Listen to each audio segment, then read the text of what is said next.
here. Now, it's Michael, but I don't know if you go by Mick, because my father-in-law goes by Miko. So you may go by Mick, so I would love to call you what you prefer. So thanks very much for coming in. And there's Miko. Or see, now I'm calling you Miko, like my father-in-law's name, but I believe it's Mick. Pardon me. And later on, we have some pictures because Michael sent us Mike. Okay, there we go. He confirmed down below, so it's Mike. So Mike sent us some pictures and a little bit of a mail, and I got to make sure I pull that up later on as we're doing other stuff, so I can read his mail, because it was really nice. It was really cool, and I love his images. He's doing scale building and scratch building, which I absolutely love, as you know. Mark Nelson is here. Hello. Very, very, very nice to see you, Mark. He is all the way in Australia, and I think Mike is also in the UK. So thank you very much, gentlemen, for coming by. I really do appreciate it. First Last is here. Hello. Just want to give a hello at the beginning. Good to see you as well. Thanks very much, First Last. I appreciate that. And there's Mike confirming that it's Mike. Thank you very much. And again, he is going to have some pictures. Hello, there's Neil. Thank you very much for coming on, Neil. Neil Bullard is also, I mean, he is like my vision of what I hope to become as a builder, because how he constructs his stuff and the photos. Now, Neil and I have talked a few times, and he's going to be coming on the show sometime. I don't know if it'd be like live or we record it or whatever, but he's going to be sending me some of his images. And we're going to have those, kind of like we're going to have Mike, but I'm hoping that we'll have Neil on, because Neil's really taken it well beyond even what I'm trying to do. And I think it's the direction I'd like to go, because I mean, he uses smoke and he uses atmosphere and has really set up his really amazing World War I dioramas, where you're seeing the scene that he's done, and it's exquisite. But then when you see the atmosphere with the smoke and the lighting and the amazing. So I know I've been kind of teasing that for a while, but you know, we're just coordinating, but it's amazing. So anyway, I'm looking forward to that, and I hope you are too. But we're also going to see Mike's stuff today. I'm from UK, but live in Pennsylvania. Perfect. So Mike is living in PA right now, so he is on the East Coast. So it's a little bit late your time. So I hope it's good. This might go a little long. I don't know why, but I have like 93 slides today. But I hope you like them. They're really fun. And we're going to do the live demo. The live demo is going to be on how to carve the pants. Basically, that's what I just carved from a British World War I soldier, from a British World War II soldier, to a British World War I soldier. So I think it's going to be a lot of fun. It really helps because the World War I soldiers are a little bit hard to find. And it's not like there's a whole slew of British World War II soldiers, but between the two, the grouping of both, if you have a way to modify it, I figure, heck, that's positive. You got more poses, you've got more kits, available. And so far, it's been a pretty simple modification. I'm only doing the pants, and there may be some stuff with the webbing and the gear. My guys are going to be kind of stripped down because they're working indoors, inside the tunnels and inside the things in the World War I trench that I'm creating. But anyway, we'll get there, and I think you'll like it. So I think it'll be a lot of fun too. Just working in a new section now. That's really cool. And I've seen some of your recent pictures, Neil. Fantastic. He also did, and frankly, folks, if anybody that is here on the call today, if you have a channel, if you have contact information, if you have a link that you'd like to share, please go ahead. I can edit it if it's like, you're not thinking right. But if you've got a nice thing, I would love to feature it, because I want more people to be able to see what you're doing too. Just like Mike sent in today some pictures at the end we're going to look at. I want to show your stuff, but also I want people to go to your sites and see it. So Neil's got a great website, and I'll try to include that at the end, Neil, so that people can go and see your stuff. It's fantastic. Thanks. Well, and thank you, sir. Appreciate it. So anyway, let's get back to this. So this week, that's what I did. I did a bunch of that. And then this wonky thing. So this is the World War I trench diorama. And I put this facade on it. And it takes a little bit. And I'm going to show you kind of the process that I went through. But I painted it. And this is not the color. I can promise you that. Though I had some kind of neat ideas. And we can even talk about those. I had some kind of neat ideas for the exterior. I've typically, always have done these black because I want it to disappear. What I don't want to do is lose some of the separation that I got here. So maybe there's something I can do, and I had some ideas about that. But I'll tell you why it's this color, and we'll go all into that and how you can do it if that's something you're interested in, because I think it's a really nice way to protect your diorama, even if it's only a single level diorama. It's a nice way to cover the foam that a lot of people, including myself, make dioramas out of. And it's completely separate from the diorama. The diorama can be removed. This modular system that I've adopted over the years of doing this really makes it nice that I can get in there if something should happen, if a light should go out, I can replace those lights. I can replace and repair the diorama if it needs, because I use this facade and the modular system. So if you're interested in that, you can certainly ask questions at any time. But yeah, we'll look at that a little bit later on, and we'll talk a little bit more about it. It looks like Neil is here. How about using dirt and rock to accentuate the depth? I've talked about that a bunch, and a friend of mine, John, and he's not going to be here because they're on vacation and it's awesome. But John Robeck and I have talked about it. Some other people online have talked about it. Having the different colors of the depths, because I never knew this, but in the movie Beneath Hill 60, they talk about, down at a certain depth, and it's very calculable. It's very determinable. Anyway, at a certain depth, there are different colors of the stratus, of the layers of soil. And so these different layers are due to minerals and stuff like that. So that was an idea early on, is to go ahead, because I have this vertical mine shaft, that's how they access the lower levels of the diorama. Because I have that would be a very good place to do that and show those levels and show those color changes. I really like the idea. I'm terrible on execution on certain things, and I haven't really actually looked at it. I also haven't painted that, so it's not out of the eye of it, but I think it's a fair idea. And I'd like to do it, and I've thought a lot about it, and I don't think it would be all that difficult to do. Here's the problem. There's also areas in here that would also have to be, and I don't know if I want to go and do all that. See, that's the real rub. So anyway, I don't know. I haven't decided. But yeah, it's a really cool idea to show, because it is one of those things that I never knew about. And I thought it was really, really interesting. So if you haven't seen Beneath Hill 60, the movie, please do. It was just a fantastic movie. It's about World War I, sappers, Anzacs. And it was a lot of, I thought, good drama. And if you like that kind of thing, I think you would really enjoy it. If you're not a war movie person and you don't like that kind of stuff, I still think that it's quite interesting because it explains a point in history. And though it's kind of like I do, when I'm building a diorama, I've got a moment in history in mind. I've got real, actual things that I'm basing on, but it's a story. It's a fabrication. It's a complete fantasy with what I'm building in my diorama. There are real people and real names, Captain Livens, for example, that's in here in this diorama.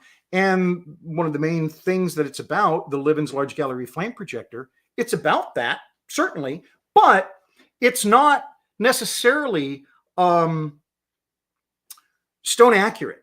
I've never heard of, honestly, and there may have been, a 2-story underground room in a trench. I honestly don't think they would do that. I don't think there was the need for it, number one. What I've seen are really cramped, really low ceiling, stuff like that. And I've gone beyond that in many places right here, and I'm going to show pictures just as soon as I'm done yammering here. I'm going to show a lot of tight pictures of the inside because there's a few things that I want to talk about there. But you'll see what I mean. This is a pretty high ceiling. All the movies that I've seen, all the references I've seen, I mean, they were like trying to bump their heads and stuff, or protect themselves from bumping their heads. So that's one of the reasons they would actually wear their steel pots underground. And of course, the possibility of a cave-in. But see, here I go. If you ever watch this, I go on tangents. But it's going to be pretty interesting, and I think those are some of the things that we're going to cover, because when you're trying to model this stuff, it's important to get enough facts so it's not just a complete. I mean, it could be like an alien thing if I just go bananas, and it could be on a different world, which is perfectly fine. But I do want to couch my stuff in reality, and then stretch that reality like you might in a movie or a fictional novel or something. And honestly, that's what I'm trying to do. I'm trying to create scenes that are interesting within the structure of my diorama. So, and we're going to look at tight shots next. So, thank you very, very much, Neil, for your question. Hey, is it bog fart or boke fart? But thank you very much for coming in, and hello. I don't know if I've seen you before, but that's really cool. Martin is here. Hello, Martin. Hello, boys and girls. Cheers from Holland. Thank you very much for coming in. So we've got folks from PA. We got folks from Holland. We got folks from Australia today. It's really fun. Thanks very much for coming in, folks. So why don't we get to these pictures that I've been yammering on about? And I'm going to show you what I've done lately to the diorama. So I am going to switch this over, and I don't know what that is. We're going to go to this picture. See, look at that. It's like I almost know what I'm doing. So I like to start these things for folks maybe that haven't, seen what I'm doing. I'm building a World War I trench diorama. The trench is on the top, but then I've got this, on the left-hand side, you can see I've got this vertical trench going, or tunnel go, oh gosh, mine shaft going down. And that's how you access these lower levels. These lower levels, there's a lot of tunnels coming off of them. And it's based around a real thing, the Livens Large Gallery Flame Projector, which was an underground flame projector that actually was invented in 1916 by Captain William H. Livens. And then it was deployed 3 times in 1916. And it's a flamethrower, and it would actually shoot flame into the German lines. Devastating machine. Then the unique thing about it was in a tunnel. So it was not above ground. It was in a tunnel, and it rose up through the turf, and then it would shoot its stuff into the German lines. So it was a pretty unique thing and pretty devastating. So that's part of this. So that's what you're going to see in some of these pictures we're going to look at. So let's look at those. So drawing the eye. What I'm talking about is when I was looking today and preparing this stuff, I'm always looking at how your eye kind of perceives what I'm building, because that's what you're trying to do, right? You're trying to draw the eye into the diorama. So in here, I started looking around the diorama, and I noticed that there's like 3 focus points or 3 focal points that I kind of do in a specific view. See, this guy in front, he's working on a pump. But a little further back, you see the white. Now the white on the entrance to a tunnel, there's 2 reasons for it. Number 1, there's going to be a sign there, and we're going to talk about that later, getting a sign that has a name on it, because there was a lot of, names for the tunnel. So I don't know if I think I'll put a little board sign above it. But the other reason for the white is you're going into a lower area. You don't want to bonk your head. It's just a simple, you do that when you have that kind of tunnel. So it's just a little bit of white paint, but that draws the eye. And then the last thing that draws the eye, and it's all the way down that little tunnel, that's what's actually happening. So what we have here is like a 3 points of interest in this one little view. And what it does is it allows you to kind of draw the eye. So here's like at the beginning of the tunnel, or not the tunnel, but where they're digging the tunnel face. And you see the guy pulling the cart here, and the guy in the blue. And then the next picture is the guy loading the cart about halfway down. And then at the end of the tunnel face, you see the guys that are actually digging. And that's consistent throughout the diorama. What I'm trying to do is I'm trying to put things in there. Now, I'd like to say that this was totally planned, and it partially was. I talk about that a lot when you're doing your diorama, to try to get somebody to look deep into a place.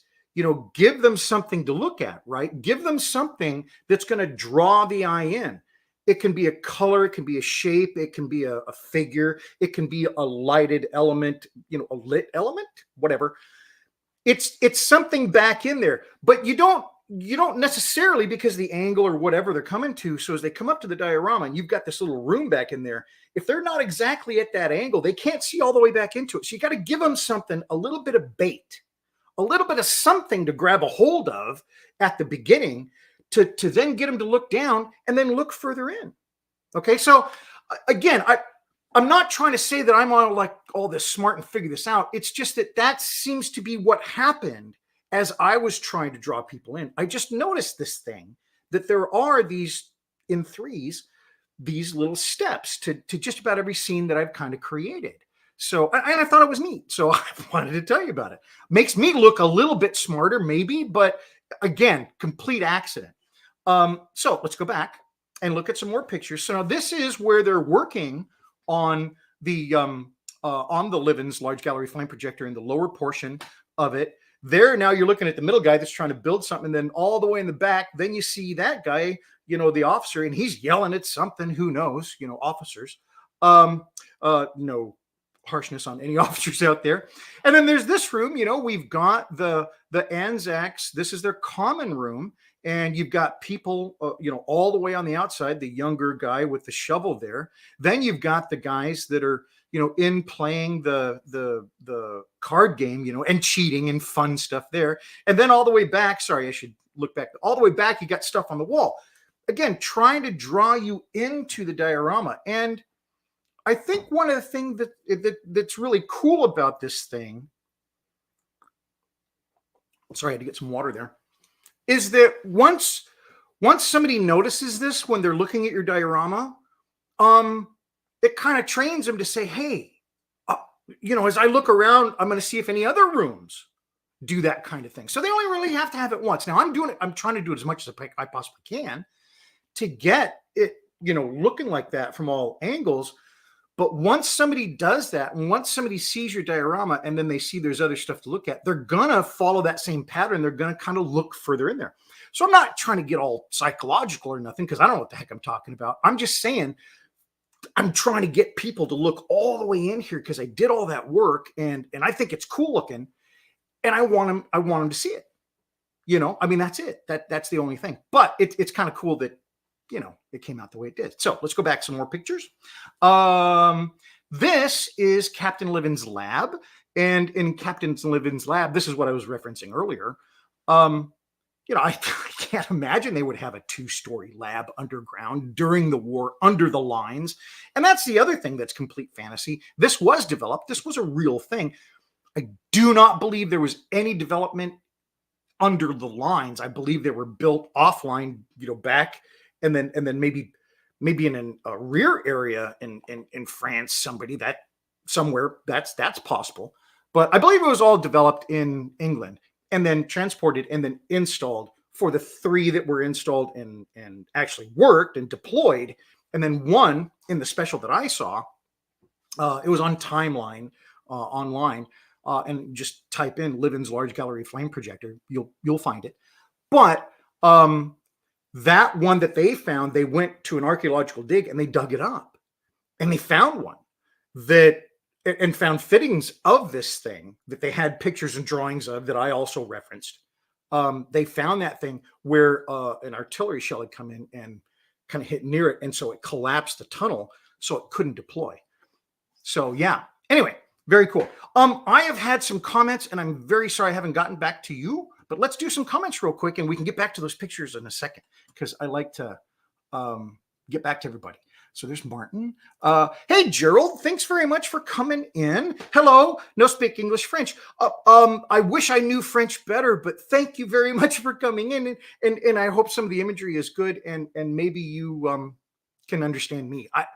I speak a very kind of low form of English. So, but thank you very much for coming in. Paul, Bill, I am from UK and living in the UK. Very cool. Thanks very much, Paul. And you're here like, I maybe you've missed one of these. Goodness, you're always here and it's wonderful. And thank you very much for coming in. So it's great to see you today. And Mike says, wife says, oh, that's cool. Very cool. My wife likes these too. And it's funny because when I'm talking about this stuff to my wife, you know, she doesn't maybe get into it the way I do, but she does get into these little, they're little Japanese toy called Sumiko Garachi. And she gets into those and they're super tiny. So now when we're out somewhere or we're even in the yard or something like that, my wife will go, hey, look at that. That looks like a little whatever. So she is seeing things in scale and she's helping me like find stuff. So it's pretty awesome. So I love it when your wife or your partner, your husband, whomever, you know, you have, it's really cool when they kind of get into it. And maybe they're not into model building or maybe they're not into dioramas or whatever. But when they can like, you know, kind of enjoy some of those little moments because like you pick up a straw and it's like, well, that looks like a pipe. And you know what I'm saying? That kind of stuff is really cool. Or certain ferns look like just miniature plants or bushes. And they're just like a dead knockoff for a smaller version of something you've seen big. And so look at little ferns. That's a great one. Anyway, let me get back to this because I always get sidetracked, but thank you so much. And then Mike says, wife says hello. She's got the video up on the big screen. Wow, very cool. Thanks very much. You know, I hope anyway, I'm not going to even go there, but anyway, thank you so much. And thanks very much for coming on. So let's look at these pictures again and let's see what we got. This is, like I said before, the big room. This is the 2-story room. And in here, I don't know if I really adhered to that same formula of having a 3-step depth where you're looking at things, but you can kind of see it. So as we go around it here and we look around inside here, I think there's enough in the front that catches your eye and does that same effect. It's not as deep as some of the other stuff. And so it does draw your eye in. And I think there's enough interesting stuff in there that, you know, I sometimes talk about payoff. You know, you're looking in here and you look back in there and it's like, you know, it doesn't look all that great. But I want you to look back in there and feel like you discovered something, right? I mean, that's part of the fun. You know, you're looking in these things and you don't really know what's in there.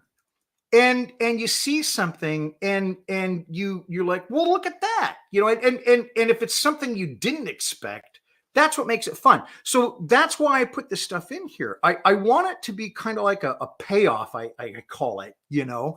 If you're gonna get down, maybe, you know, duck your shoulders down a little bit and look into this thing, I want you to look inside here and see something that's interesting.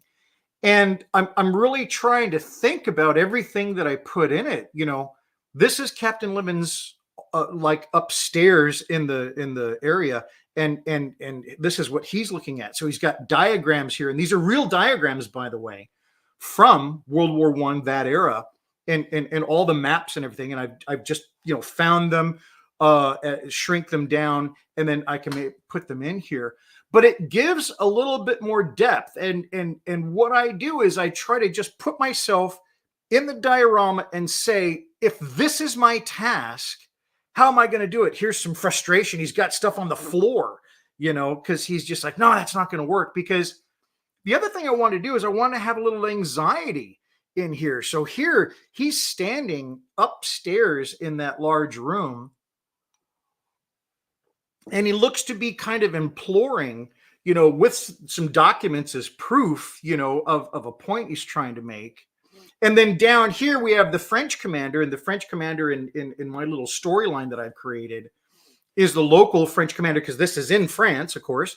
And so this is the local French commander from the local militia, if you will. And, you know, he's got his own data. You see kind of tucked under his arm, you know, and he's got that kind of stoic, you know, he's got his arms crossed. He's not happy at hearing what he's seeing or hearing what he's hearing, I should say.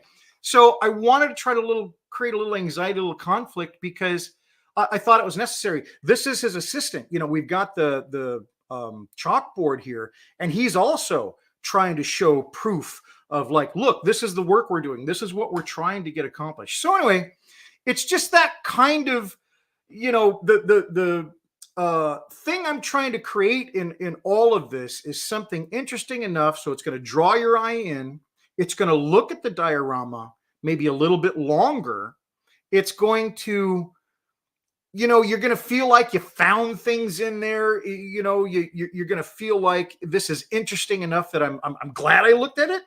I guess is a good way to look at the whole enterprise. But I want to build something that's interesting. And so when I talk about this stuff, yeah, I did it, but I'm also hoping that you're picking up on, and that's what you want to do. If you're looking to do something like this, that's the other thing. Not everybody's interested in building this kind of stuff, but for me, it's a lot of fun. It's many, many hours. We are on week 21. So I kind of order things, and I started talking about this, I think, here last week. I order things in weeks now. It just makes it easy. And I started this on week 29 of the year. That's when I started the diorama. And it's week 50. So the end of week 50. And so, yeah, it's 21 weeks I've been working on this thing. And the neat thing about it is I've only worked on this time around. In the past, I've worked on multiple projects. I said this time it's only this. So with the daily shorts and all that kind of stuff, you've been able to see the entire build, the entire progress up until now. And then, of course, I hope you're liking it. So I don't know. I think I'm just talking at this point. So let's go back to my slides, because I want to show you how to modify these guys. Now, the cool thing is I do have my camera set up, so I can show you real tight how to physically do this. But we're going to look at the pictures first, because it really explains kind of how I came to this, modifying them to do this. So what we are doing here, oh man, see, I should have been doing this while I was yammering. I need to get back to this. Oh, back it up. Sorry. Okay. So this is how to modify scale model figures. This is the first time I did it, because this is the third time. That's the thing, is this one is like 3. That means this is the third time I've done it. And we've looked at different things. And so I kind of wanted to review that a little bit, because in modifying these figures, I'm going to show you just one thing, but there's a lot that you can do with these figures. And this has been a really fun journey for me to do it, because I've done it throughout. So let's get back to this. This is this is my Dremel that I use, and it's a very small bit. It's very pointy. I can get into just about everywhere. The thing about this is you got to go slow. You have to have your Dremel or your rotary tool. If it's not Dremel, Proxon, I think, makes a great one. I've heard. But you want to get it low, because it can gum it up. If you have your Dremel going too fast, the bit will heat up and it will just gum up. So be careful of that. The other thing I use is these. These are miniature, they're miniature, sorry, the camera just turned off. I got to reset it. These are miniature files, or gee, Christmas, chisels. And they're really cool. Sorry, I had to stand up and do my other camera. They're really cool. I get them from Rockler. There's other solutions out there, but I really like the fact that they're super sturdy. It's very good steel. These are real tools to use, but they're so small. I use them in modeling all the time, and I used it. I think these 3 little guys I used with the help of just my regular X-Acto knife. That's really what I use for my carving primarily on this. So, just tells you it doesn't take a lot, to do it. And I didn't always have to use my Dremel. There was a lot that I could use with my other stuff. Okay. So the other tools, there you go. Now, this little tool I like because it has this little very sharp point. It looks there, it's just the reflection of the light, but it's actually quite sharp. And that I use a lot. This is a dental tool that's great for scribing and actually scooping, a little spoon scoop. So the first modification I did was this. This guy, I wanted to have a t-shirt and short pants on, and just shoes, right? So I wanted bare legs. I wanted shorts, and I wanted, bare arms and no webbing and stuff like that. So I started with the legs, and I just made a cut, just one single cut all the way around to define the bottom of that leg. And that's going to be very similar to what we do today. So I'll show you how to do it. Then I just started whittling the legs down to make it look like a leg. There, I did both of them. And then you see I've taken off the webbing. I didn't do all this kind of crazy sculpting or anything like that. It was relatively easy. I just basically smoothed out what was there. Okay, had to get some water there. Sorry. The next one, here we go. And so then after painting, it looks pretty believable. I don't have to make it perfect, because after painting, all the other stuff just kind of fades in, because I still have to paint this fully. But you see his arms, remember, those had full sleeves on them. So it's pretty easy to do. I'm not saying it didn't take practice. I'm not saying like I'm some super sculptor. This isn't the first time I've done it. It takes a little bit, of course, but just take your time. The other thing is I tried to do this, and I don't know if I even have an example, but I've got examples of other figures. And the ones that I was doing when I was doing the legs were, I had a guy in shorts. Perfect way to do it. Just look at your example, and that'll help you. Don't try to take off a lot. If you are trying to use this because I've done this. That's why I say don't do this. If you're trying to use this, and I think I can turn on my other camera now and maybe do a close-up shot and show you this. So here's the close-ups that I'm going to be able to do. So you're going to be able to see what I'm doing here. But if you're thinking you can come in here and just do this to carve this, please don't. I tried it and it really didn't work. Yeah, it was tragic, because the knife wants to either dig in or gouge or something like that. The best way to do it is either this, the Dremel, and it's very slow speed, so it doesn't gum up your bit, and you're just taking little bits off at a time. And it works pretty darn good. The other way is files. I use files constantly.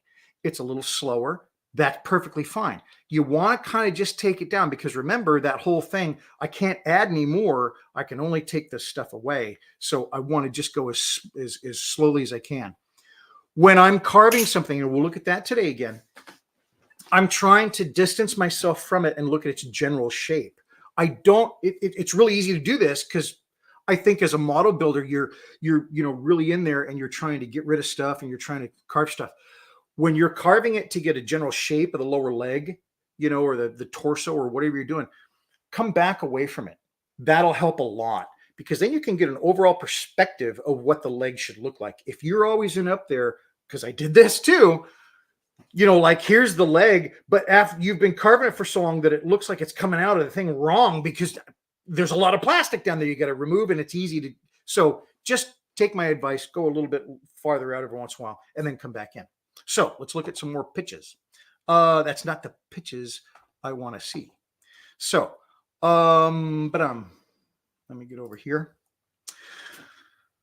This is the second thing that I did, and that it's not supposed to be there. That was when I built up all the Anzac guys. And what I was able to do there, and what I want to demonstrate is, as you're building your figures, you don't have to follow necessarily what the instructions say. And this is a really good point that I learned. And I figured, it's one of those things that you figure out, and then you're saying, boy, does everybody know this, or is it just me? And a lot of people do it, and a lot of people don't do it. So I'm trying to tell everybody to do it if you want. So here's what I do. I just dump everything in a pile. I cut them off the sprue, and I do that.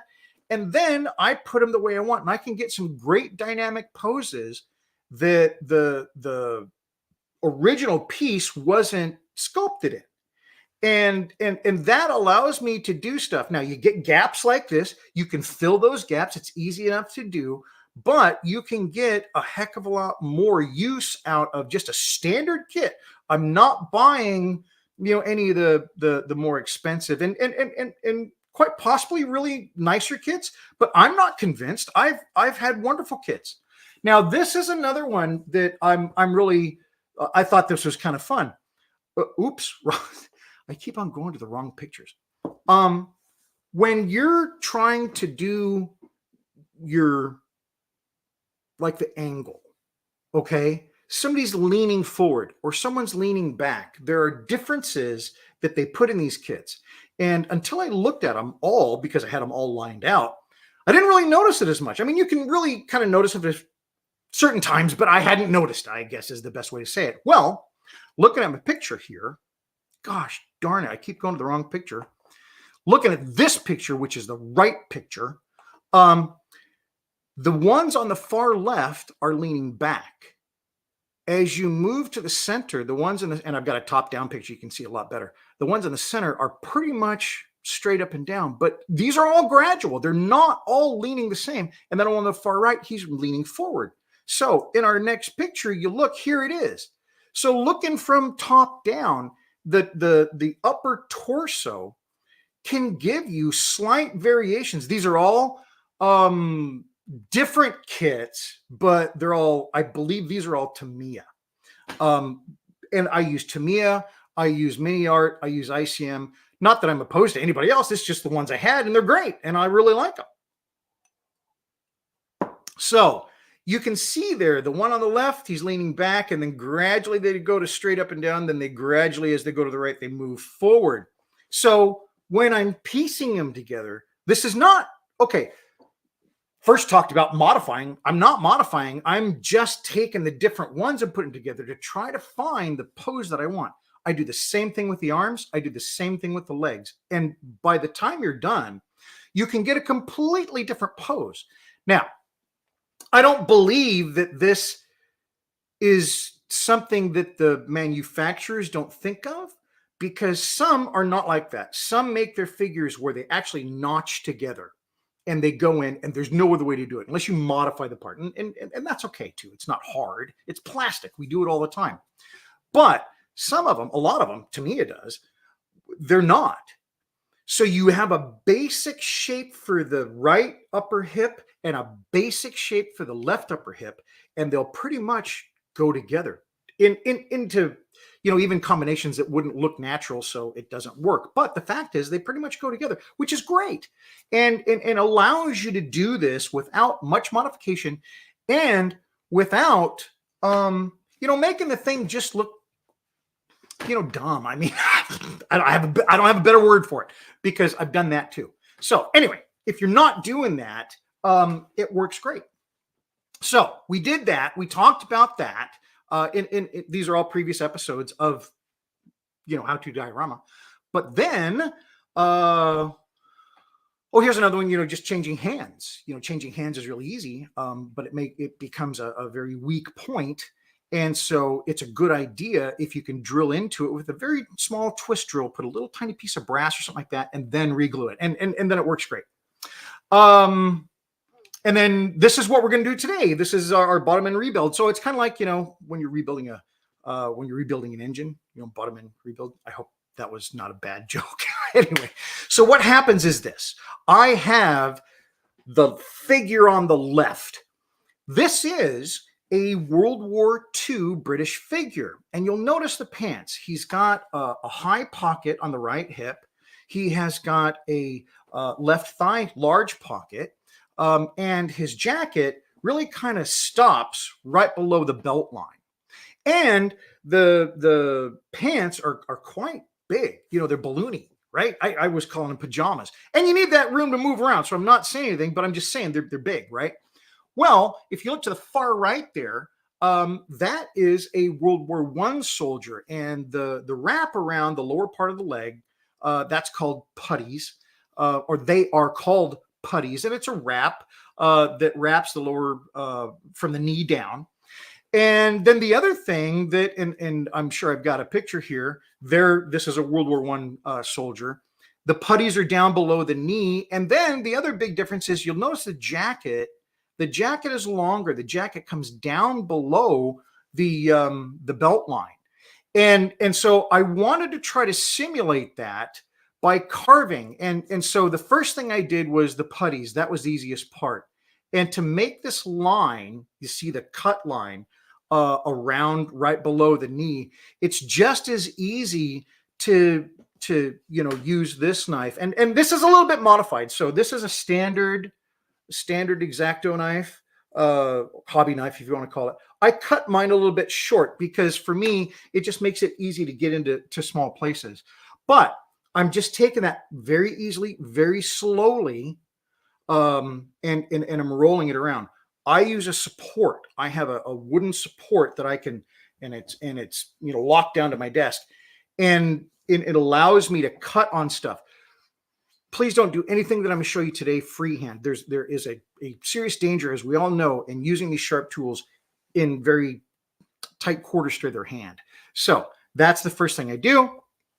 And then I just simply start shaving that away. I'm doing that with my Dremel, my Moto tool. I've got one other person that came in. Go For It Painting is here. Hello, Go For It Painting. Thanks very much for coming in. Great to see you. It's been a little bit. So after I have done that and kind of gotten down to the area, and this might be a little bit hard to see, but I'm taking the chisel. I'm taking the small chisel that I have, and I'm working my way around. I need to bring up my other camera. See, this is going to be bananas.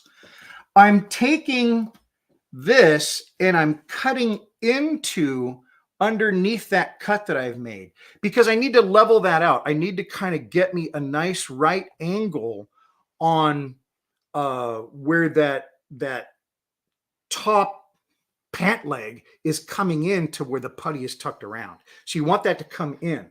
Now, later on, you're going to want to, clean that up, and you'll see my examples of that, but that's a pretty important part. Okay, so let's see if I can get back to the right camera. Hey, look at that. I'm getting better at this. So there I've got the left putty. It was the same deal. I'm going around. It's done in a spiral. It is wrapped around the leg. I believe it's from the bottom up and then tied off like right above the calf, right below the knee. And then I started on the left-hand side. Now, it doesn't look all that pretty here. So this was the first, not the first putty I've done, but the first ones that I started doing here. So give yourself a chance to learn it. I think I can still get a little thinner on these too. So I'm giving myself, a little bit of room. So there's 2 putties. So I'm pretty good so far. The next part is I had to shave off those pockets. So again, I'm using that small chisel, and here's where it gets a little dicey because you're kind of, moving that chisel very slowly toward your fingers. You figure out how it's going to be the best way for you, but you just want to shave those off. You want to keep as much of that plastic as you possibly can. So there they are. They're partially shaved off, and then I went over it with a very small file to kind of smooth it. Now that it's smooth, now I'm taking that same thing and I'm just making the outline. And this is, and I had to move this up a little bit, but I'm just making the outline of what's going to become the bottom of the jacket. Okay. And I'm going to carve the legs up into that again. And I'll show you what I mean. Again, we're going to do this live a little bit later on. So as soon as we're done looking at these pictures, we're going to go live and I'm going to show you how to do this. Here's around the back. Now, do you see the 2 indentations that are in the back there above my line? I eventually moved it up above those, just above those, and it looks a lot better. I don't know what I was thinking with this first time around. So there it's been cut. And do you see what I mean by cutting into it? So I made the line, and then I just slowly, very slowly with the little chisel I have, cut up toward that line and then into the plastic. And that gave me that nice sharp bottom of his jacket.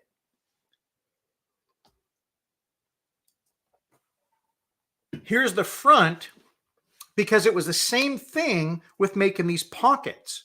So all I had to do here was to make that pocket, I just draw it very lightly. I don't have to bear down.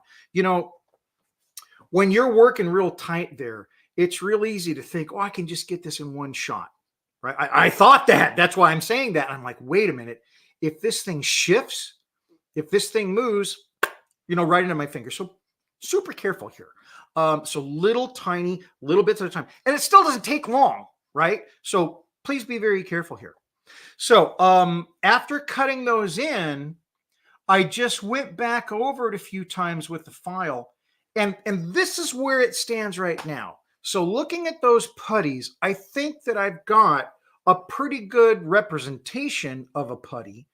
I think that I hope you can tell I took the bottom of the pants where they tuck into the putties and I did round that. That's important. If it comes off like the jacket above, I don't think it looks good. I think it needs to round off because they're tucked in. The other thing is I think the thighs on this are a little bit thick. I think I need to bring the thighs in a little bit, and I think that's going to finish this figure up. So next, we're going to do this live, and I mean, look, I'm going to do the whole thing, so it could take some time. I hope that's not a big issue.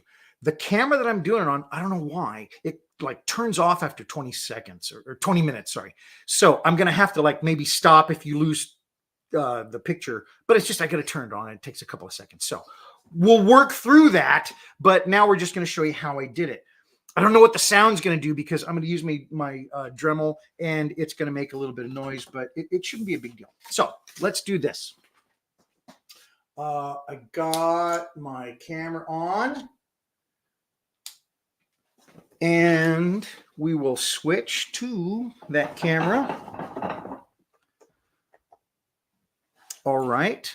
And so remember, oh, that's my new figure. Here's the other thing I came up with, and this is probably not like really a smart one. Don't put the arms on yet.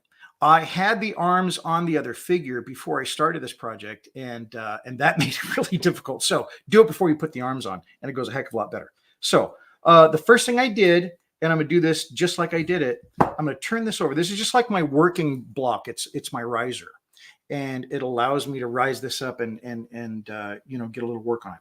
I'm using my chisel. You can use your other thing. I'm identifying the knee. The knee is right there. You can kind of see it. It's very light in there, and I'm just doing this. Okay. I'm just rocking it back and forth. I'm not going heavy. I'm not going too hard. I don't want to cut my fingers. And then you have to kind of, you know, each time I'm doing this, I'm trying to find a stable place. I'm sorry. I want to make sure I'm focused, folks. I'm concentrating on what I'm doing and not if you can see what I'm doing. I'm very sorry about that. Here we go. So let's get there. Focus, focus. So I'm just rocking it around there and getting that in there. I think what I'm going to do is I'm going to lock my focus so it's not auto-focusing, and then I think that'll be better. So let me do that real quick. I'm very sorry about that. Okay.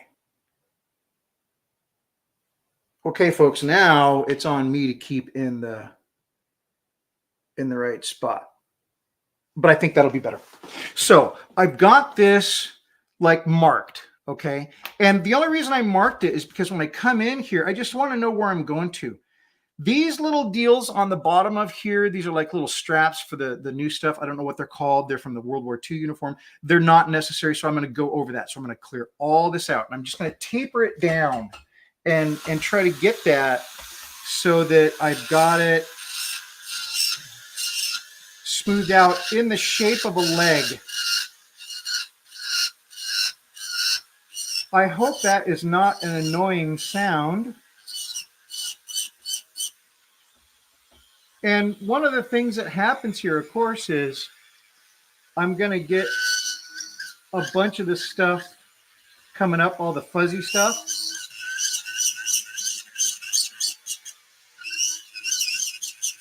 But I'll show you what I do there. I mean, it's not a big deal. It's just I use either a brass or a steel brush.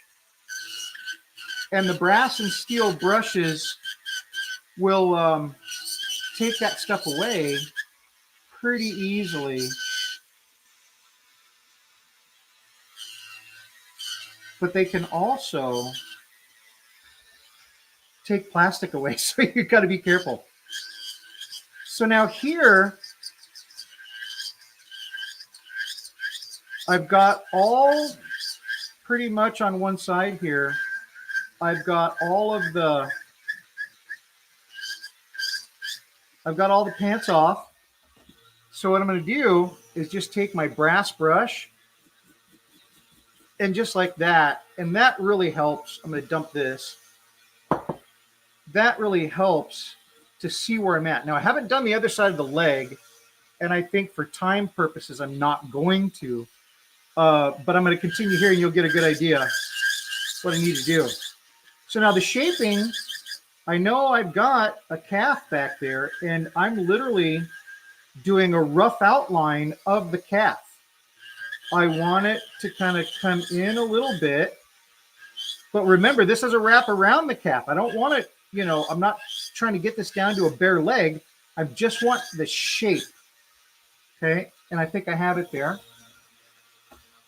So I can turn that off for now.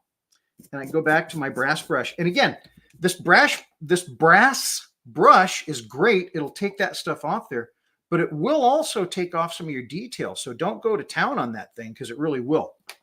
So now this is where we come in, and I'm going to cut toward my fingers.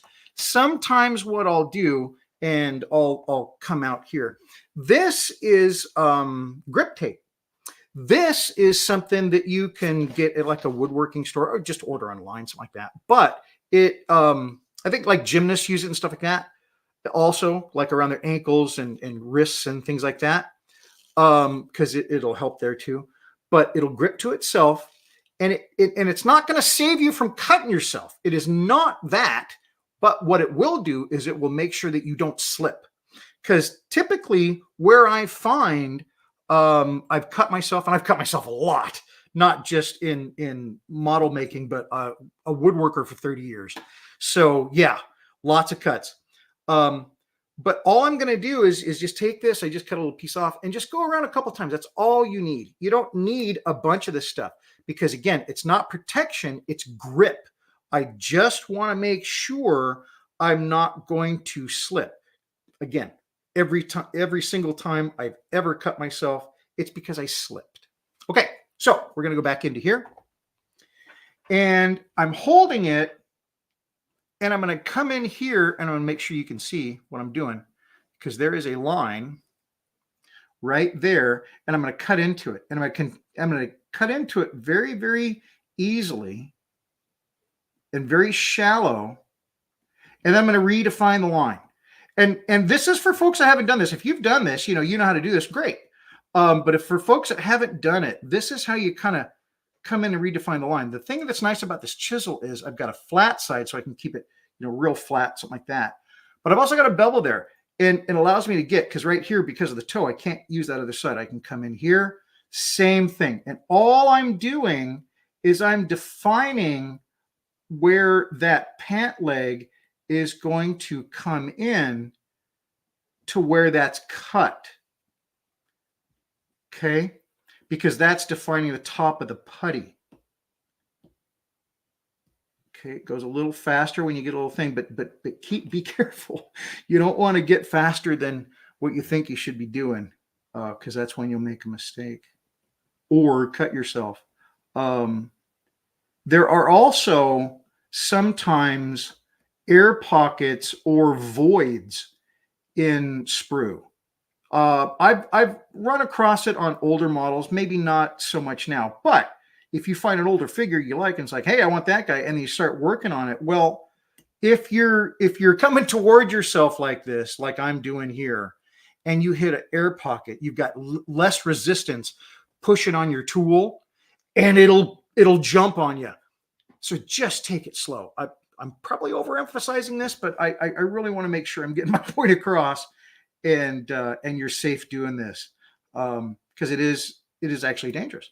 Okay, so now it did not take an awful lot to get that down to kind of the rough shape. I could probably take a little bit more off the back of the leg there, but that's my rough shape.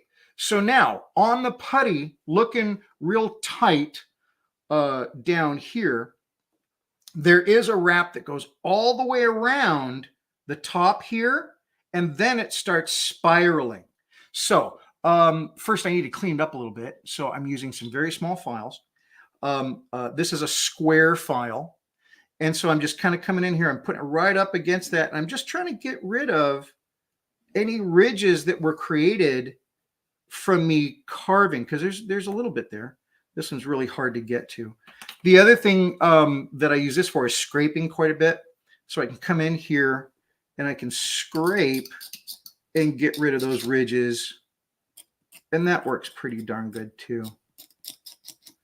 You know, when I started woodworking years ago, one of the things that I adopted was there's a right tool for everything, but it doesn't mean that's the only thing that tool does. So I like to understand what this tool does, you know, what it's meant for, but just like scraping, you can do another tool that way too. Okay, so that's done. Now I'm going to go right back to this. Now I've got, this is the third one. This is the largest one. And that just, I like that one for cutting around. I'm going to go right to the edge again, make sure you're in focus. And setting it on the edge here, I'm just going to go, and this is about a 32nd of an inch, and I'm just rocking it over. I'm not pushing. You can go right through this plastic. Please don't do that because it'll get to your finger. So I'm just walking it around. The other thing that I'm doing here is I'm just kind of, you know, making sure my line is in the right spot. If it's not and I go too far, then I'm stuck with it. So just a defining line. Let's make sure I'm still in focus here. There we go. Next, after I got my defining line, I'm going to come off just at an angle like so. And what I observed, at least on these, is they're spiraling from the top down around, they're coming in from the inside and they're going around the leg this direction on either leg. So they both spiral outwards. So from the inside to the outside down. That's the direction they go on the leg. Okay, let's get back to it. And so that's the kind of spiral I'm trying to make. And all I'm doing, I don't have to like, you know, make a spiral all the way around. All I do is I make it at the angle that I want so that where I end is the thickness of that I want. Are you getting that? That's the end. And then the beginning of it, I angle it towards the start. So they intersect. So here's the line that I'm starting on, right? And so I put the bottom of the chisel at the distance I want away from it, and then that right next to it, and then I make a little impression. That's all I have to do on this side, and I'll show you what I do next. I could have done a visual like I did before. Now I can just make a mark, just the same angle. Make sure you got the same angle all the way down the leg. Just like that. I'm not going all the way around the leg. I'm just getting my distance, right? And then as I turn the leg, I can pick up that. And as long as I keep the same angle, I just do that. And if you're careful, what'll happen is you will actually match up. That takes a little practice, okay, to do, but it works. Now, I'm only going to do one side because I didn't carve the other side, but that's how you do it. And they do match up, okay? So just be careful that way. Think about, you know, go slow, but you start with that angle is the first what? And once you've got that angle set, you do the same distance you want at the tail end of it. Just do it at angle, that same distance, same angle, same distance, same angle, same distance. And it works great, okay? Now that they're cut, let's go back and look at it. Now that they're cut, I've got little lines in there. You can just about see them. See those lines? Now you can. Now I'm going to do the same thing. I'm going to come back in here and I'm just going to do little indentations from the bottom. These overlap from the top to the bottom. So I'm just going to go in there and cut up. And I am like, when I'm looking at the line that I've cut in there, it's just a very small line. Well, I'm probably doing that distance away from the line, cutting into it. In other words, I'm doubling the distance away from the line for where I start my cut. So if this is where I'm cutting and this is the width of my line, I'm just going right next to it, the width of the line, and then I cut toward it. That's probably the most terrible example I could probably make. I hope that visually it came across because I just want to do a little notch underneath it, right? So here's the flat surface and I got a little notch right there. I just want to do just like that. And what that does is I'm creating a little gap below that line and that creates shadow because that's what we're trying to do here, right? So you're just trying to create a little bit of a shadow below that line. So a little notch below it does it. And that's all you got to do. You don't have to do a whole bunch. Okay, so let's go back and look at it. This is where I like to bring in this little guy. This is the dental hook. So now that I've cut these, I can just kind of go in here and just clean them out. I might have to go back to the, see, that one's working. The other one didn't want to work because I might just have to cut better. But look at that. They just come right out. And what I have left is there's, let me get my brush in here. What I have left now is just the marking that will basically pick up enough shadow. I'm trying to get the shadow on it to look like a putty. See that? How's that look?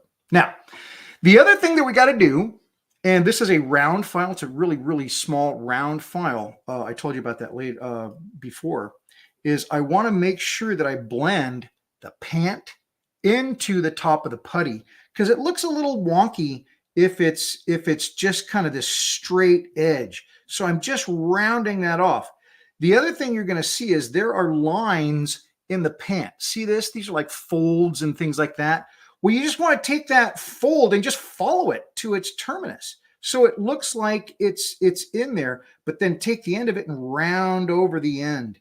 And it's probably hard as heck to see on what I'm doing, but it really does work well. And that's what I did here. So on this one, it looks a lot better. See the bottoms of those, how they're rounded into the tucked in part of the putty? That's what I'm talking about. And I followed the tucks and stuff of the original pant sculpt. Okay. So anyway, that's the lower part of the leg. So the next part is the upper part. And I just want to make sure I'm focused here.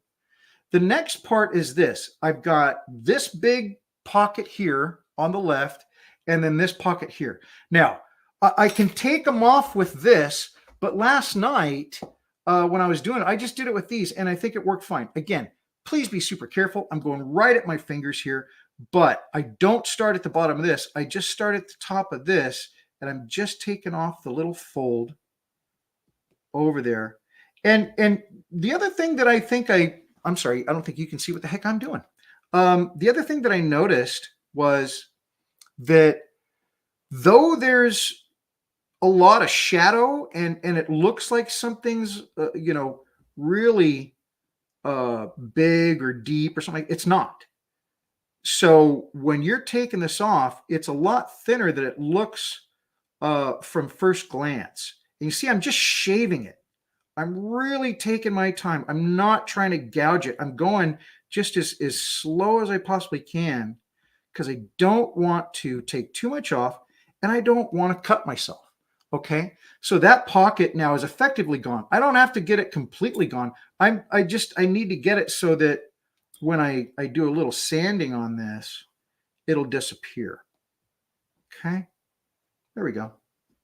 And I'm only going to do this side. I'm not going to do, well, I guess I have to do the other side because I did that on the other side. So I got to do this one. It would look really weird. I was just going to do one side, but I shaved the wrong pocket. So, all right. So again, not a lot.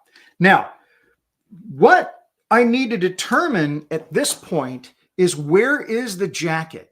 How far down does the jacket go? Well, just go back to your example. Here's the example that I'm using.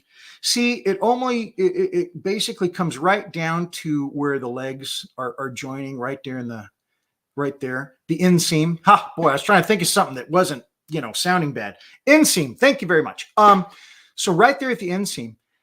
But here's something that's really important. I discovered this last night. When you're doing them, and you'll see it on this one, they're not exactly aligned. Let me get this backed up. You see that? They're not exactly aligned. And that's very helpful when you're carving yours. I did that same thing last night, because I just do one line all the way around it to start the bottom of the jacket. But when I came to that center point, initially they just lined up. It looked weird. If one's just a little bit shorter, one's a little bit deeper, one's a little bit further out. that works good. So that's what we're going to do now. We're going to do one side, but you'll see what I'm saying. So now I'm going to go back to my chisel. And I'll tell you what, if you don't have a chisel, you probably got one of these. So let's do it with that, because I want you to know that you can do it with either. I'm just doing with the tool I like. I'm trying to get this in the focus point. Sorry. So now I'm holding him. I'm going to hold him this way. I'm holding him a little bit higher. And right there is where I'm going to start my cut. And just like before, I'm just rolling, kind of just, I'm not really trying to get a heck of a lot in there. I know that I'm going to need enough for a pocket, because there's a pocket on either side. And here's where I got messed up last night when I was doing it. I kind of followed like this and got too low, but don't. It should come straight back. I think Oscar just woke up from his nap. That's the noise you hear in the background. Hey, buddy. How you doing? You went down? I'm sorry, folks. Oscar just woke up and he needs to get down. He's always up on the bench with me. Okay. So back to this. You are very patient, and thank you very much. So we're just cutting along there. And as I'm doing it, I'm trying to make sure, I'm looking to make sure I'm going to line everything up. I want it to look, everything to line up. I'm going to cut a lot off the bottom, but I'm not going to cut a lot off the top. I will have to trim some of the stuff above this line, but only really to kind of smooth it out. I want to preserve as much up there as possible. So now I'm going to do the same thing that I did. I'm going to turn it over here. Same thing that I did at the bottom below the knee. And I'm going to take my chisel. You can't, see, there you go. I should do it with this. You can use this. And I'm just going to slowly go into it. A lot of times, and if you've used a hobby knife a few times, because you use it so much, the tip, the heel of your knife is the one that is the sharpest. So a lot of times that's what I'll do, is I'll just come back here to the heel for something like this. I'm telling you, got to get a set of these. They're about 30 some odd dollars. And it's not a bad investment, because I'm telling you, they're so much better for doing this kind of work, at least. And I use them for all kinds of stuff, but I really like doing them for this. So there's that. Now, I did the wrong side again, but I think it's come along. Now, remember, as I'm doing these cuts up from the bottom, I will need to come in and redefine this. I'm going to redefine this. If what you're cutting upward toward doesn't separate, that's all you have to do. Don't try to flick it up. It's possible, depending on the kind of plastic you're using. If it's brittle, it could break or damage another portion of it. And I don't want that to happen to you. So I'm just going to do this. Can you see? I want to make sure that I'm getting this on here. There we go. I think you can see that. I just need to get this stuff knocked down enough to see the bottom of the jacket. And it needs to be, it's a separate article of clothing. Think about it like that too. It's not just something that you're trying to get a little bit of definition out of, like the pocket. That's what we're doing after this. So once I got those, I can maybe get those off, but here you redefine the bottom, and I think we're going to have our jacket bottom done.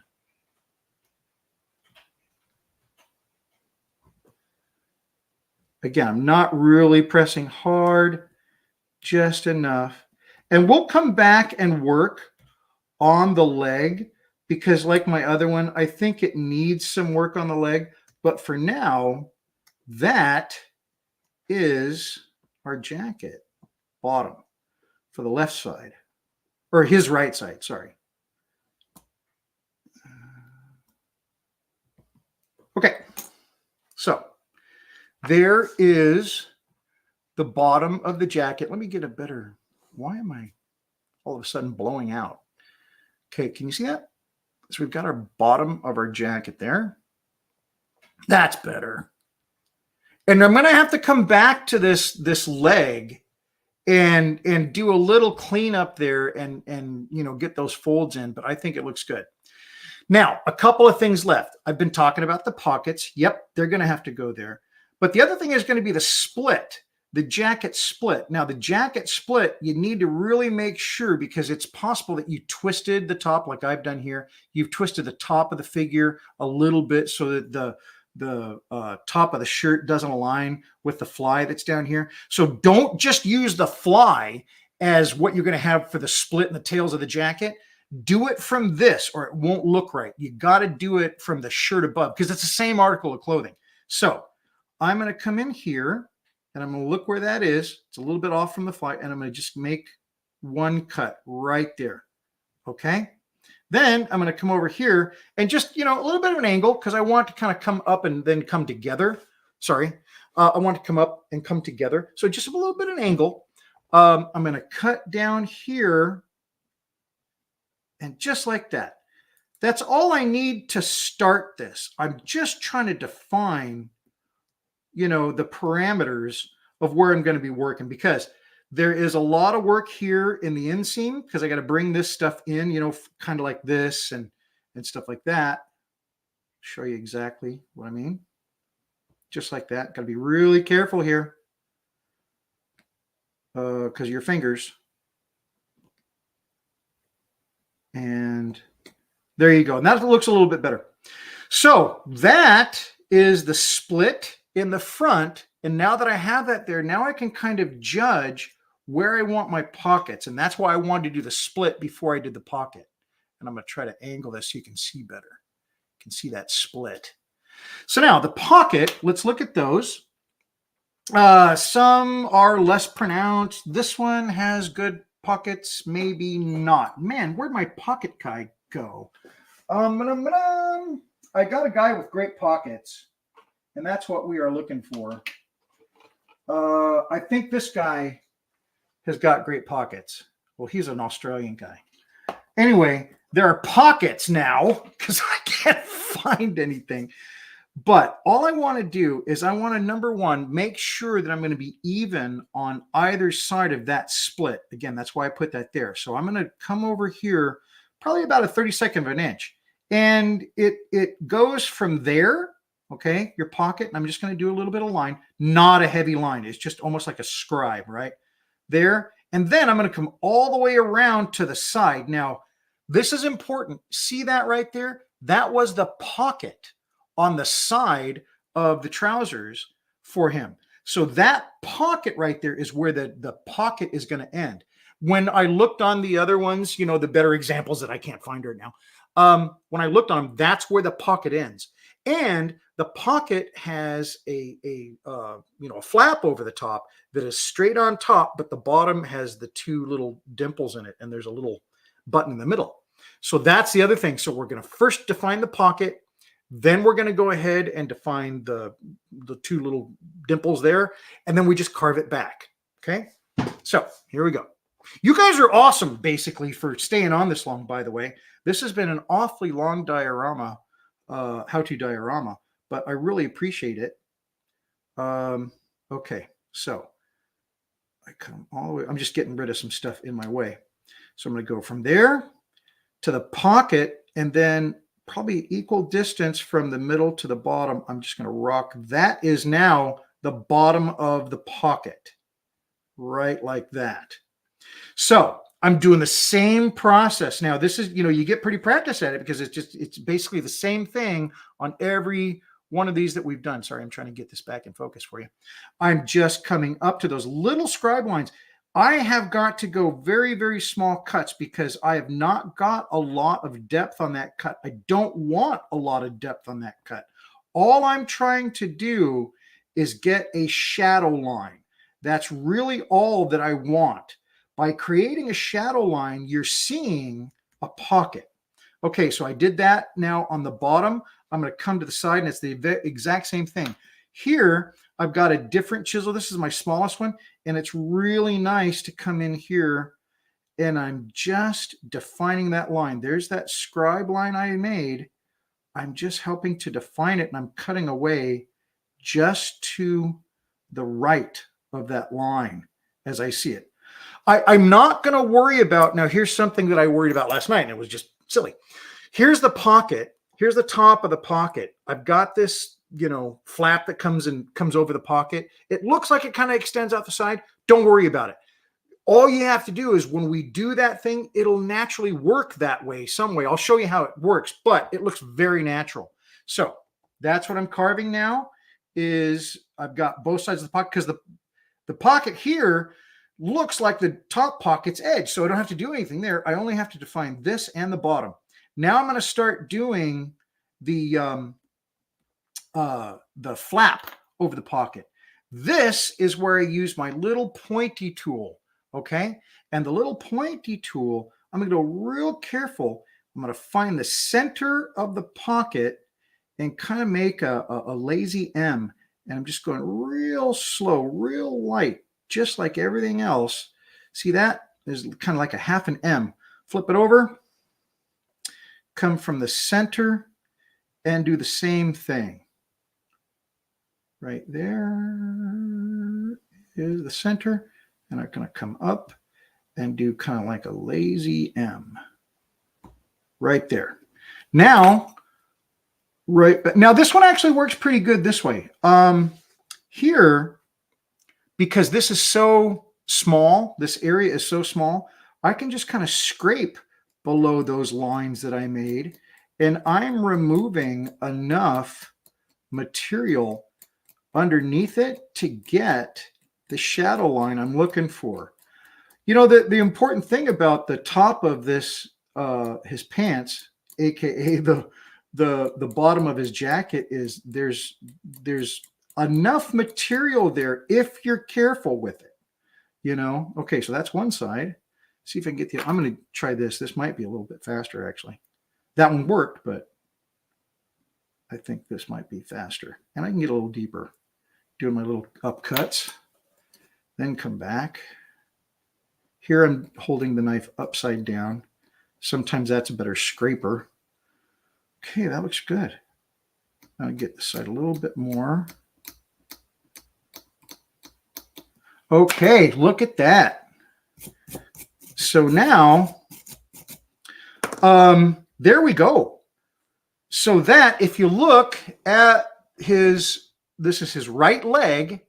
So we did putties. It needs a lot of work, obviously, but we did putties on the right leg, and then we carved the top of his pants to look like a jacket. And I'm telling you, once I take that leg and sculpt it a little bit better, you can't tell it wasn't that, because see the uniform, it seems to fall just properly that way. Let's back it up a little bit. Sorry.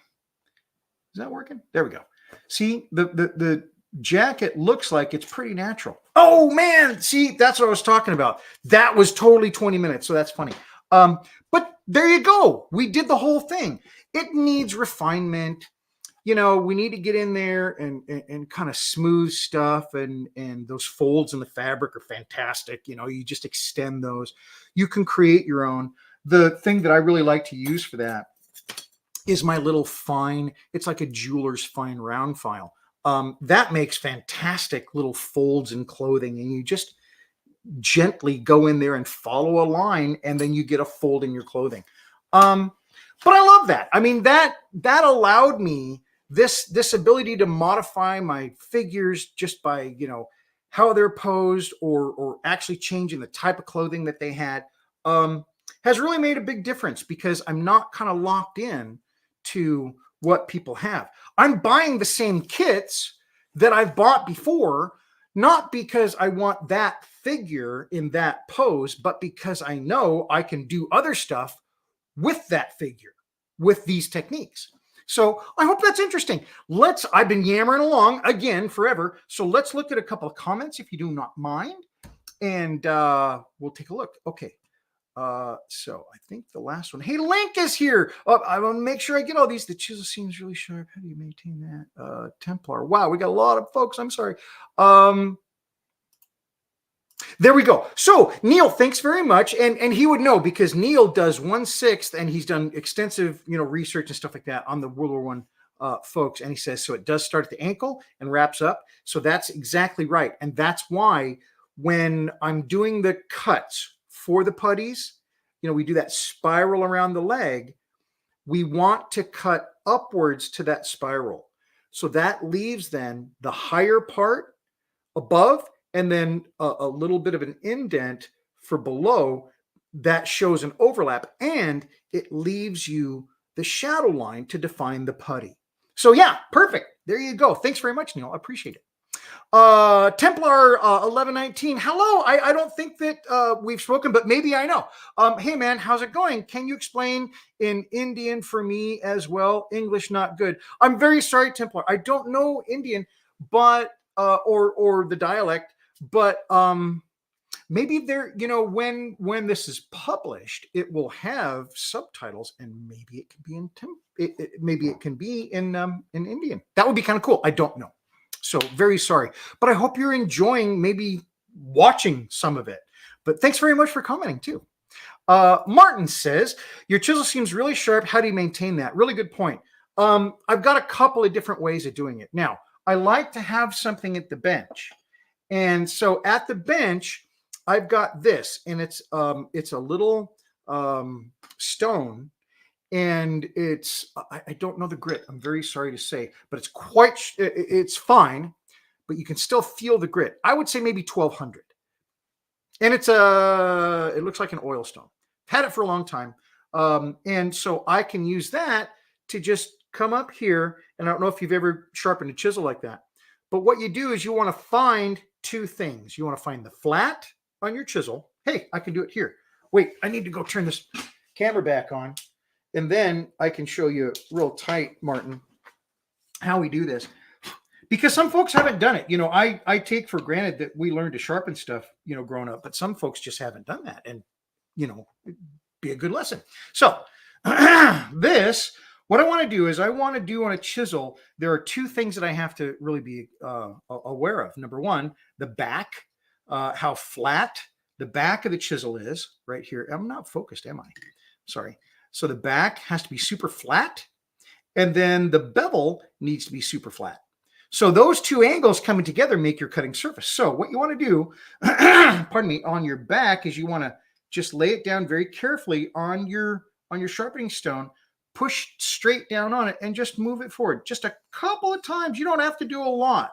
If you're truing it up for the first time, then maybe more, okay? But you're just trying to make sure there's no burrs, there's nothing on there. The second thing you do is you come in, this is for the bevel, is I put the heel, that's the heel of the bevel right there. You put the heel on the stone, and then you bring it up until you feel it level. You'll feel it, and then it'll kind of rock there. Once you've got that, you hold that angle, and you go very carefully forward. Now, I'm not putting any pressure. I'm just holding that angle. And over time, you'll learn how to do that. Now, the last thing you can do to keep that sharp is to use a strope or a strop. Is it a strop? I think it's a strop, which is leather with a bit of rosin on it. Now, I don't have one here, but you can buy them, and it comes on a little card, and it really actually works quite good. And that leather with that honing compound on it, you can just draw that right across there, and something that you think is dull, sharpen right up. I've got a professional knife sharpening machine over there. It's called a Tormek T7. And I have that from my woodworking. And so I can just take any of my tools and just right over there. Works great. But they're about $1,000. So yeah, this is much cheaper and works fantastic. And keeps them super, super sharp. And the sharper they are, the safer they are, because you don't have to push as hard to cut. So thanks very much for that, Martin. Link, hello. It's very nice to see you, Link. I haven't seen you for a while, so that's great. And I love it when you chime in. That's really awesome. Hope you're having a great day. Neil says, the putties look good, Bill. Thank you. I really appreciate it. One of the things that I did on the one that I finished, and like I say, you have to do a little bit of cleanup and stuff like that. When I did the putties on the first one, I cut into the surface. You know, you do the straight line on top, and then you do the little cut into the bottom to create that little shadow. I did that a little bit too much. Well, it worked out great because I was able to use my file, and by filing over that, like the length of the leg, you know, the spiral is going this way, but I'm filing it over this way. I was able to reduce the size of the leg a little bit, and it reduced my cuts because I'm removing that material, and it kind of leveled out. So if you do think you've cut too deep, just try sanding it back a little bit, filing it back a little bit, and you'll get a less of a cut. So just remove some of that other material and it'll help. And that worked for me. Thanks very much, Neil. That's awesome. Is that a Veritas chisel bill? Yes, it is. And Veritas, yeah, me in English, remember, remedial. And I'm English. Anyway. So these are fantastic. It's a set. They are from Lee Valley Veritas, and it's a Canadian company. And I've been buying their tools for 30 plus years. And they're fantastic. I really love their tools. Very high quality tools. They just really nice. I like their stuff. I've got a lot of the books. I can't tell you how much I have gotten from them over the years because it's just, I can't calculate it. Really great company. Highly recommend Lee Valley. And these are part of a set where each year for the past 17 or 18 years, they come out with a miniature set of tools around Christmas time.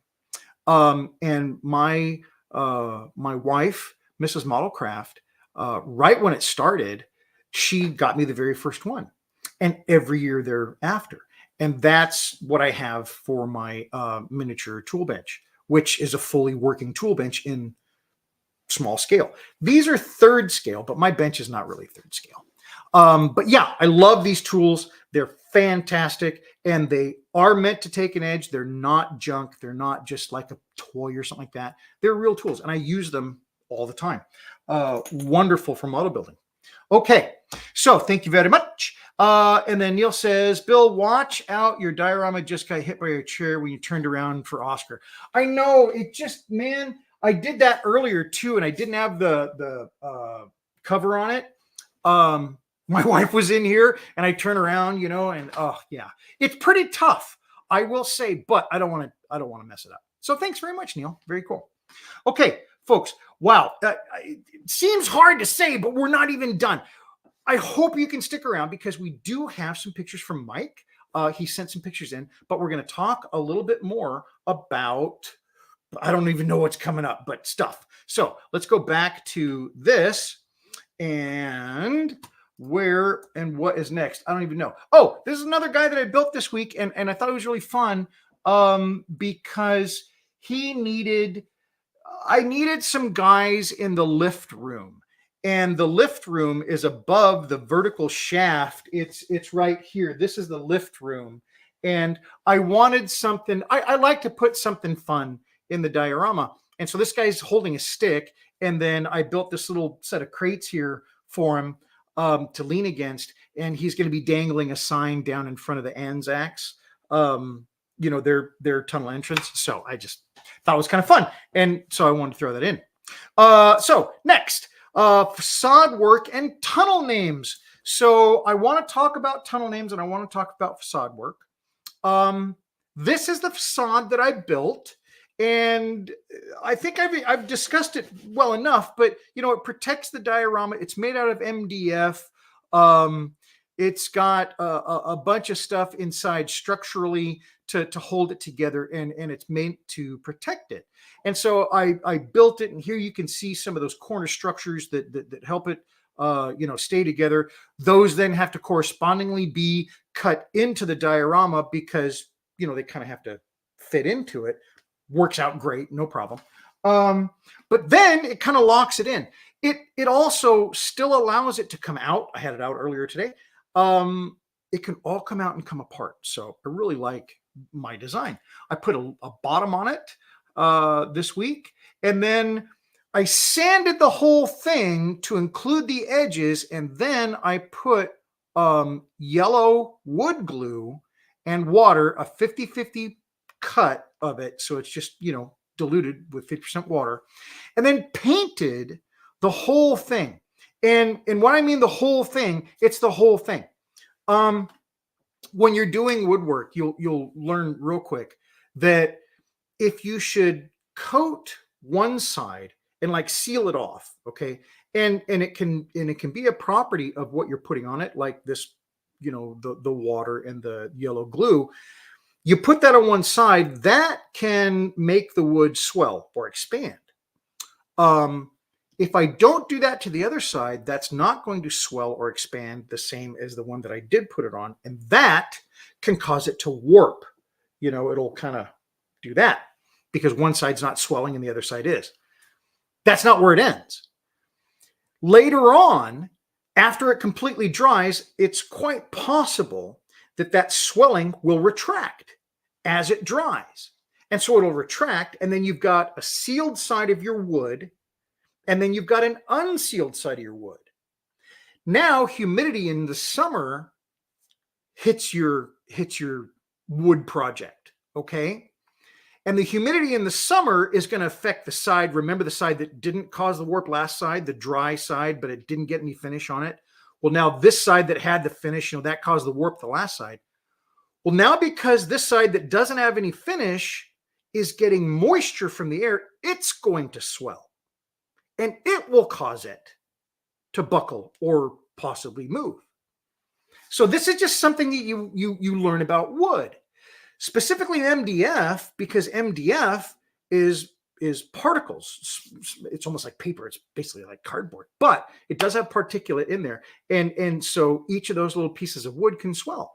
So we just want to be careful of that.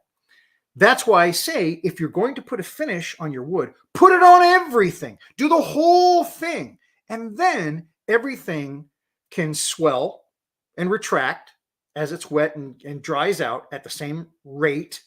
And then once it is dry, the entire surface of your MDF is now coated. And so it will absorb, because it'll still absorb moisture through the air, even through the paint, but it'll do it at an even rate because the inside and the outside has already been painted. Okay, so that being said, that's why I coated it. Did it work? Yes. Did it work the way I wanted? No.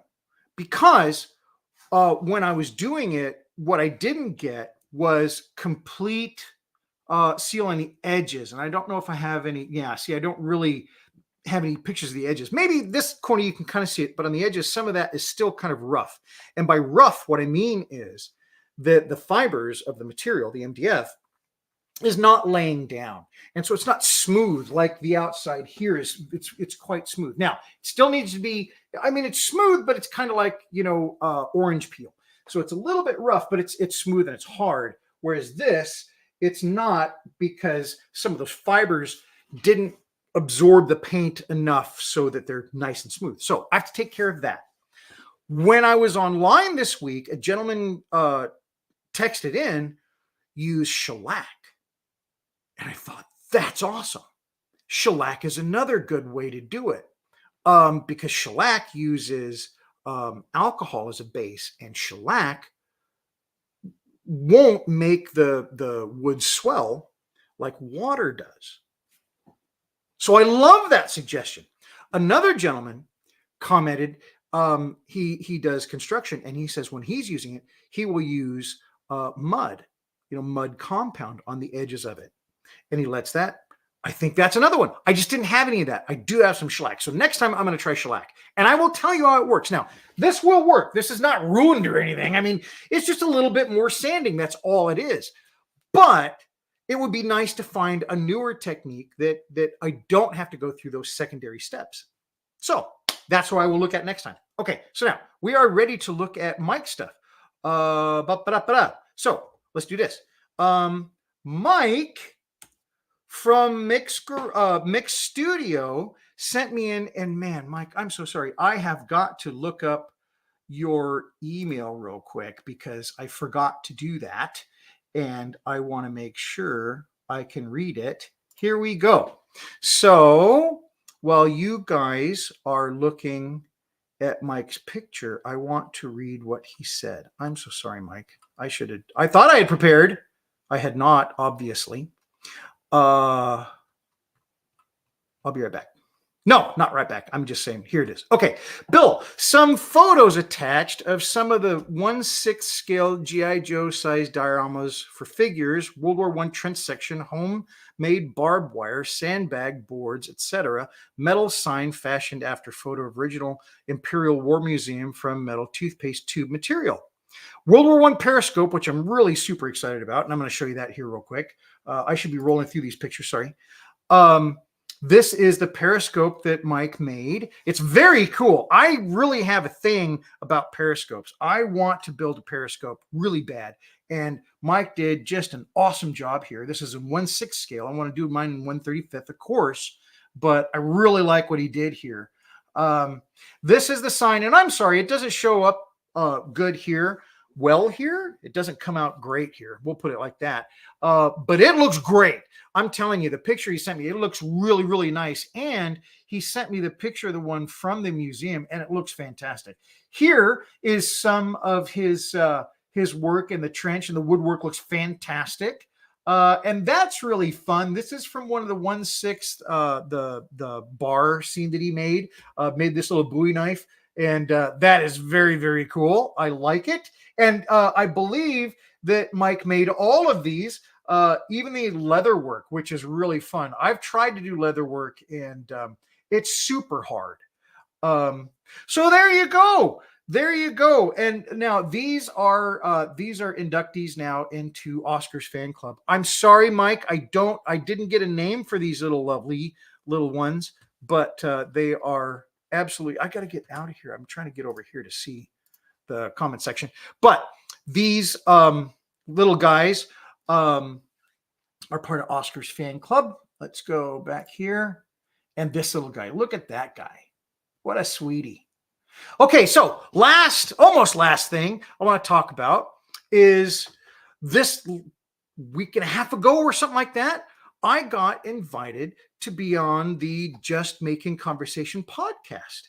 And so I had a wonderful time talking to Malcolm and James. And if you don't know their podcast, it's really fun because both modelers, I believe James does dioramas as well. And it's neat because when I'm doing it, I'm talking to modelers and we're talking about model building. And you know, if you've watched a few of my stuff, nothing new, you don't have to watch, but you should watch it for them because they're really funny and really nice. And it's a really great podcast. So it's out of the UK. And so that is coming up Monday, the 18th, next Monday, this coming Monday at 09 GMT. And then there's also their Patreon account because they have great podcasts, and they're also part of a group of podcasts out there. You know, I've been on the Plastic Posse podcast so far, and also Black Rifle Model Works was really fun too. So it's really fun. I was not a podcast listener, right? Totally wasn't when I got into this, but now it's really fun because I'm also not educated in model building, if that makes sense. I didn't grow up with it like other people. There's a lot of names of great modelers that I don't know. I know Shep Payne. That's the guy I know, you know. Now I'm starting to know a lot more, certainly. But I didn't grow up with that knowledge. And it's fun because these gentlemen did. And they've been doing it for years. And so when I listen to these podcasts and they're bringing people on and they're talking about the craft and they're talking about ideas and how they see stuff, number one, I learn, which is brilliant. But number two, it gives you ideas and a way to think about something that maybe you thought about you'd solved, right? Like there was a certain technique or, whatever, and you put that away because you solved it and you work on something else you haven't solved. Then they have a great idea about a better way to do it. I just love that. So if you're not a podcast listener while you're modeling, you should really give it a shot. It's a lot of fun. Both Malcolm and James were fantastic, and I really enjoyed it, and I think you would like it too. So that is coming up Monday, and then it'll replay as well, and it's also on like iTunes and all that kind of jazz. So that's kind of neat. And then I have my patrons. Okay, so now today is really special because it's the third Friday of the month, which means that all my patrons, well, all my paid patrons can be in a live build. So what I do is each third Friday of the month, I do a live group build. And it's open to all paid patrons, no matter what the level. If you're at the top level, it's every Friday. We do it every Friday, right? And it's 3 hours. It's 6 p.m. to 9 p.m. And it's a lot of fun. I've also been putting more stuff on my Patreon channel. So there's more things to see. And you can now be part of Patreon without paying. And I just have to figure out, what I have for this group and that. It's kind of a pain. But it's kind of fun too, because I can have different levels for other stuff, because there are levels where I work with you one-on-one, and it's not just me hammering on, it's you're on the screen too, and we're talking back and forth on stuff. So that's a lot of fun. So my patrons are John Robeck, Evan Davies, Daniel White, Scott Gentry, Stephen Robbins, Neil Maker, Mark Doremus, Joshua Scott, and Ryan. And like I said, I've got a few others too that are not paid, but I don't have them up here. So sorry, but they're really cool, and I really appreciate you coming over and checking that stuff out. And you can do memberships now on my YouTube channel. You can do a member, you can do thanks, you can do all kinds of different stuff on it. So that's kind of cool. It's part of the monetization process that I was trying to go through this week. So I've got some more comments here. I've got some wood carving knives that work great. Bill, watch out, you don't. Okay, so Neil says, I've got some wood carving knives that work great for carving plastic. Absolutely. And that's the thing. When you get into a wood carving knife or a wood carving chisel or implement, whatever, a lot of those use a little bit higher carbon steel. I have for years had like these things and stuff like that, and, flexible knives and stuff, but it's really nice to be able to use something like this, and it's not going to flex, right? This is a thick piece of steel, and when I'm using it, it don't move. So you know exactly where that blade's going to go. There's no flex on it whatsoever. And that's a little bit different experience with, with these hobby knife blades or whatever you're using. So it's nice. I think you might like it. So yeah, check them out. Mine is covered with mud. There you go. I like the mud on yours. So what he's referencing, of course, is Mike's his trench, and I want to do like Neil did, and you're going to be able to see him if you haven't seen him already. Neil has mud everywhere, and it's awesome because like one of the very first pictures of his World War I diorama I saw was of the duck boards, and you're looking at the duck boards and the mud with them, and then the steps across the duck boards. Man, it looks like real. It just looks real. So yeah, super cool. Really dug it. So I just really, thought it would be really cool. But I really like the woodwork and how, you're simulating the woodwork like Mike did. That was really cool. Lily and Lacey. So Lily and Lacey are officially in the Oscar fan club, and he is a fan of Lily and Lacey too. I don't know where he's at now. Oh, he's right over here. But yeah, Oscar is 20, and so he's got his own deal going on, but that was very cool of you sending him. If you're a cat lover, you're good in my book. Okay, well, folks, I think that's about it. Holy cow. It's been like a little while that we've been on today, and I really appreciate you sticking around. It was an awful lot of fun for me, and I hope you got fun stuff like figured out for this weekend. I've got a meeting tomorrow that I'm going to go to, AMPS Seattle. It's their monthly meeting, and if you haven't checked it out and you're in the Seattle area, check out AMPS Seattle. It's a great, great club. And though it focuses on armor, there's a lot of subjects in armor, and that's what AMPS is about. It's the Armor Model Preservation Society, I believe is what it is. I'm not a member, but I'm a member of the club, and I really like it. It's got a different judging system, though I'm not into competing, but it has a different judging system, and it's about you. And it's about your skills and your improvement and improving your skills as you build, which I'm huge into. I love that. So yeah, AMPS is really cool if you haven't checked it out. I'm also an IPMS member. I love IPMS. There's a little bit of weird stuff going there, but I love IPMS. And I'm also a member of Northwest Scale Modelers. Excuse me, I'm sorry. Fantastic modeling groups. And so if you're not in a modeling group, and I say this a lot, maybe check it out. My skills as a modeler, doing this kind of, in my shop for who knows how long, I thought I did pretty good, right? I learned modeling on my own, looking at magazines, looking at videos maybe and stuff like that.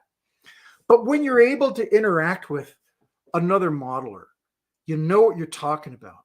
Oh my goodness, it's amazing. And it's wonderful online. Don't get me wrong. Online modeling is fantastic. And I've really enjoyed that, and doing online builds and doing group builds and things like that. And even just the comments and the texts and all that kind of stuff. It's really wonderful. And I think it's a wonderful thing if you don't have the chance to get to a meeting.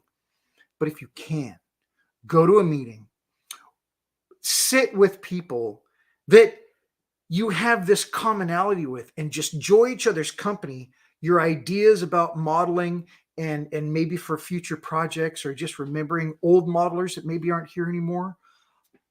I got to tell you, it's a pretty special thing. So look for a club locally. If you can't find a club locally, look for a club online. There's lots of clubs that have Zoom sessions and Zoom meetings.